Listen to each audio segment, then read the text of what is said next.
د رښتیني ژورنالیزم باخبره ولس او سالمې ټولنې تر سرلیک لاندې د ژورنالیستانو ملي غونډه جوړه شوه. د اطلاعات او کلتور وزارت مسؤلینو ویل د ټولنې د ناخوالو او ستونزو ته د رسیدو لپاره د رسنیو او خبریالانو رول ارزښتناک دی. هغوی ویل د وروستیو زلزلو او همدارنګه د کډوالو د بیرته راستنېدو د ستونزو څخه یو شمېر خبریالانو رښتیني او په وخت راپورونه خپاره کړل چې په ملي او نړیواله کچه د خلکو پاملرنه ورجلب کړه. کوم کلیدي رول چې په دغو وروستیو بحرانونو کې پیښو کې د موږ او داسې خبریالانو، ژورنالیستانو او رسنیو هغه مسؤلیت ادا کړ، زه خو ډېر شاباسي کوم، ډېر د تقدیر او د افرین وړ دي. او بل تر ټولو شتمنه خبره دا ده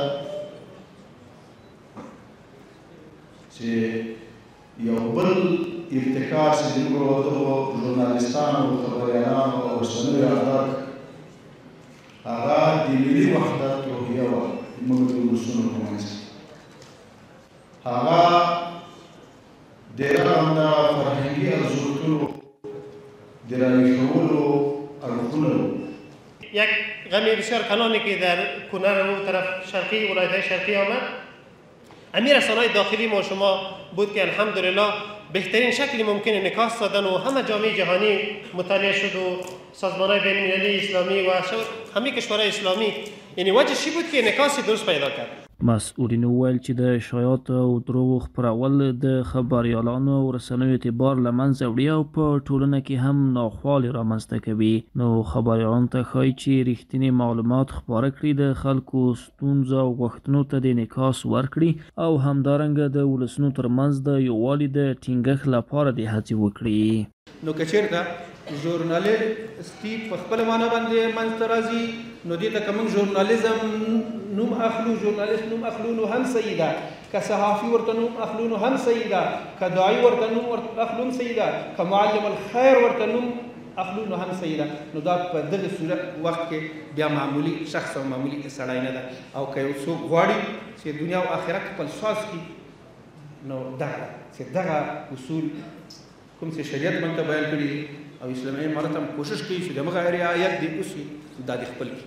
چقدر خوب است که ژورنالیسم در راه وحدت ملی، در راه انکشاف مملکت، در راه بهبود مملکت استعمال شود.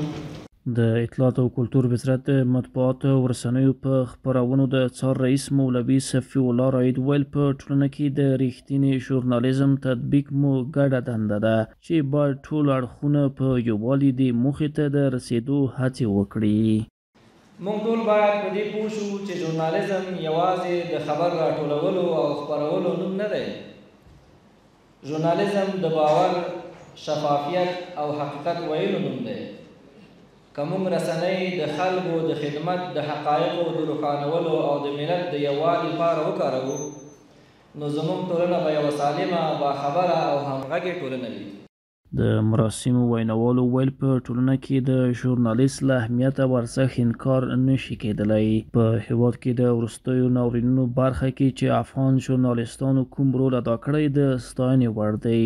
ژورنالیستانو د ملي وحدت روحیې ته په ټینګ عزم کار وکړو او ټول ملت یې متحد کړو چې په داسې بحراني وضعیت کې له زیانمنو هېوادوالو سره د هر راز مرستو په راټولولو کې ژورنالیستانو خپل مکلفیت او مسؤلیت په ښه شکل ادا کړو.